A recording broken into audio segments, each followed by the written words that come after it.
जरा पता तो करो, बीमारी की वजह से इलाज नहीं मिलने के कारण कौन से धर्म के लोग मर रहे हैं। जरा पता तो करो, कौन से धर्म के लोग ऑक्सीजन की कमी की वजह से दम तोड़ रहे हैं। जरा पता तो करो, कौन से धर्म के लोग बेड नहीं मिलने की वजह से तड़प रहे हैं। जरा पता तो करो, वो कौन से धर्म के लोग हैं जो आज की तारीख में ऑक्सीजन की कालाबाजारी कर रहे हैं। जरा पता तो करो, कौन से धर्म के लोग हैं जो दवाइयों की कालाबाजारी कर रहे हैं। जरा पता तो करो, शमशानों में जाओ तो सही, पूछो कि वो कौन से धर्म के लोग हैं जिन्होंने लाशों को जलाने तक के रेट बढ़ा दिए हैं। जो काम 1500 रुपए में हो जाया करता था, अब उसके लिए 10,000 रुपए से लेकर 50,000 रुपए तक मांगे जा रहे हैं। पता तो करो, इंसानियत की हत्या करने वाले लोग कौन से धर्म के हैं। जो लोग बीमार हैं वो लोग भी अपना धर्म मत छोड़ो, अपने आप को बीमार मत कहो। जरा लिखो तो अपनी बीमारी के साथ में कि मैं हिंदू हूं, मैं कोरोना पॉजिटिव हूं, इस हिंदू को सरकार बचाए, इस हिंदू को इलाज की जरूरत है। जरा बताओ तो सरकार को कि मेरे माता पिता एम्बुलेंस में हैं, उन्हें बेड नहीं मिल रहा है, इन हिंदुओं की रक्षा की जाए। जरा बताओ तो कि मेरे परिवार का एक सदस्य या मेरा कोई सगा संबंधी हॉस्पिटल में है, उसको ऑक्सीजन नहीं मिल रही है, इन हिंदुओं को ऑक्सीजन देकर बचाया जाए। जरा अपनी समस्या के साथ कभी अपना धर्म जोड़ के तो देखो, तब पता चलेगा कि सरकार आपको हिंदू मानती भी है या नहीं मानती है। जी हां, हमारे देश में एक बहुत बड़ा तबका ऐसा है जिसने इंसानों से लेकर पशु पक्षियों तक में, यहां तक कि रंगों में भी हिंदू मुसलमान ढूंढ रखा है। ये लोग वोट देने से लेकर आम सामाजिक बर्ताव में, चर्चा चुगलियों में हमेशा हिंदू मुसलमान करते रहते हैं। लेकिन आज के वीडियो ब्लॉग में ऐसे लोगों से सवाल करेंगे कि जब भी आप लोग किसी समस्या में घिरे होते हैं, जब भी आप लोगों को सरकार की कोई जरूरत होती है, सरकार की कोई मदद चाहिए होती है, उस वक्त आप अपना धर्म क्यों भूल जाते हैं? उस वक्त अपने धर्म को क्यों नहीं आगे करते? उस वक्त क्यों नहीं कहते हैं कि हिंदू खतरे में है, सरकार मदद करो? क्योंकि आप लोगों को पता है कि सरकार आपको हिंदू मुसलमान के नाम पर किसी एक जात के खिलाफ, किसी एक धर्म के खिलाफ बांट तो सकती है, लड़ा तो सकती है, आपकी समस्या का समाधान नहीं कर सकती। बावजूद इसके इस दौर में, जिस दौर में लोगों की जानें जा रही है और सब कुछ स्पष्ट है कि इसके लिए केंद्र सरकार जिम्मेदार है, जिस तरह से उसने इस पूरी की पूरी महामारी को मैनेज किया है, बावजूद इसके बहुत सारे लोग एक आदमी की पूजा में इतना लीन है कि ना तो खुद उसके खिलाफ बोल सकते हैं और ना ही दूसरों को बोलने की इजाजत देते हैं। लेकिन आज के वीडियो ब्लॉग में आपको सुनना होगा, आपको जानना होगा। ठीक है, आप लोगों की कोई सनक है, भक्ति है, या आप लोगों का डर है कि आप उनके खिलाफ नहीं बोल सकते हैं, लेकिन आप सुनिए, सुनने की हिम्मत रखिए कि कोरोना काल के दौरान ये जो त्रासदी आई है, आज इतने लोगों की जानें जा रही हैं, लोगों को ऑक्सीजन नहीं मिल रही है, इलाज नहीं मिल रहा है, इसके लिए कौन जिम्मेदार है? थोड़ा फ्लैशबैक में जाने की जरूरत है। फ्लैशबैक में जाइए। फर्स्ट वेव आई थी, लॉकडाउन लगा था, सब कुछ अस्त व्यस्त हो गया था, लेकिन जैसे तैसे कोरोना के मामले कम होने लगे थे, फर्स्ट वेव जा रही थी। पूरी दुनिया उस दौरान क्या कर रही थी? फर्स्ट वेव के दौरान जो टेम्परेरी इंफ्रास्ट्रक्चर बनाया गया था उसको परमानेंट किया जा रहा था। जहां जहां जिन जिन देशों में वैक्सीन बन रही है, उन वैक्सीन को पहले ही बुक कर लिया गया था कि जैसे ही वो बनकर तैयार होगी हम उसको खरीद कर अपने लोगों को वैक्सीनेट करेंगे। इंफ्रास्ट्रक्चर को बढ़ाया जा रहा था, मेडिकल स्टाफ को बढ़ाया जा रहा था। लेकिन हमारे यहाँ क्या हो रहा था? हमारे यहाँ चुनाव तो ठीक है, वो अपनी जगह पर है, चुनाव तो हो ही रहे थे। हमारे यहाँ तो ये ऐलान कर दिया गया था कि कोरोना खत्म हो चुका है, नरेंद्र मोदी ने इस देश को बचा लिया है और अब नरेंद्र मोदी पूरी दुनिया को बचाने जा रहे हैं। मोदी मंत्र से हारेगा कोरोना, मोदी मंत्र से मिटेगा कोरोना, वैक्सीन गुरु नरेंद्र मोदी, वो सिकंदर ही कहलाता है जिसको कोरोना से लड़ना आता है।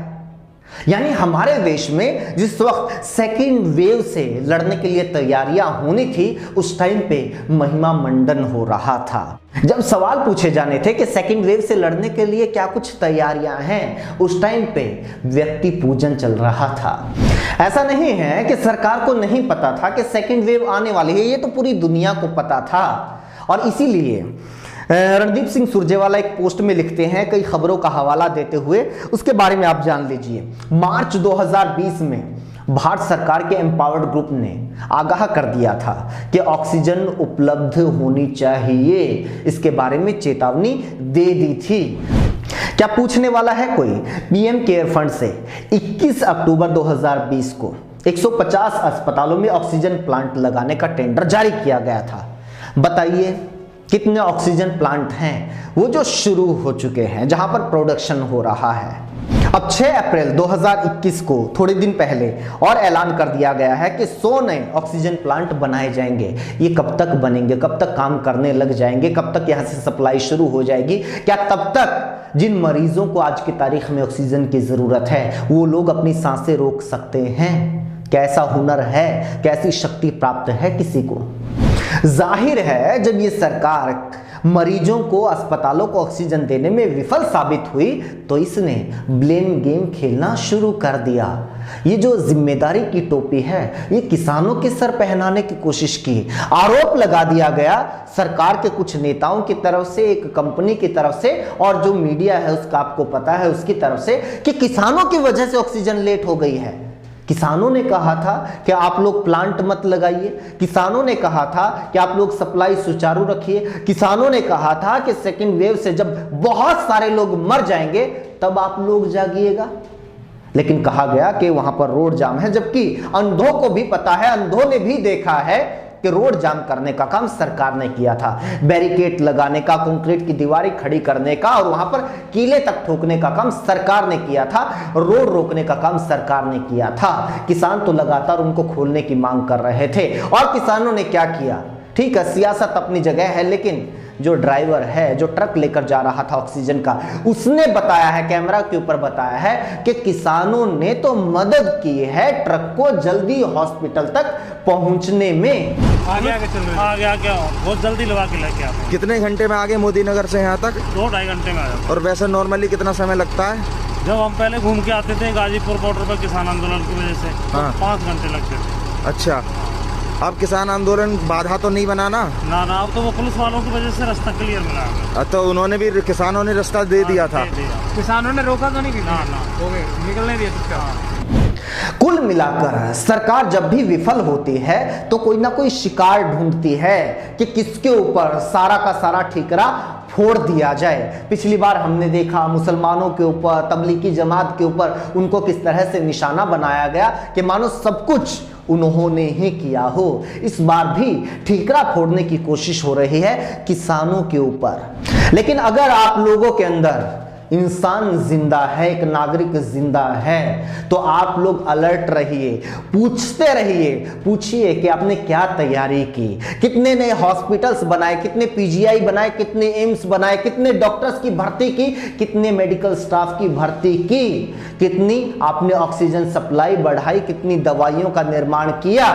आप पूछिए कि वैक्सीन जब हमारे देश ने बनाई तो सबसे पहले हमारे देश के लोगों को क्यों नहीं मिली? अब तक तो सभी लोगों को वैक्सीन लग जानी चाहिए थी।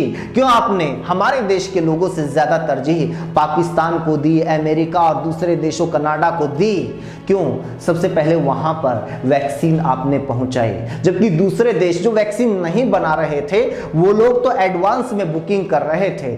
अमेरिका और कनाडा जैसे देशों की इसलिए भी दुनिया ने आलोचना की कि उन्होंने वैक्सीन इतनी ज्यादा मात्रा में खरीद लिया, बुक कर ली, जितनी उसको जरूरत नहीं थी उससे भी ज्यादा उन्होंने वैक्सीन ले ली।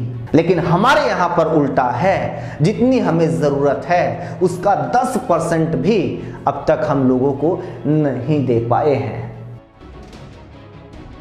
दोस्तों, अगर आप लोगों को ये वीडियो अच्छा लगा, ये जानकारी अच्छी लगी तो आप इसको शेयर कीजिए। आप हमारे YouTube चैनल आपका रिपोर्टर को ज़रूर सब्सक्राइब कर दीजिए। फेसबुक पर देख रहे हैं तो हमारे फेसबुक पेज को ज़रूर लाइक कर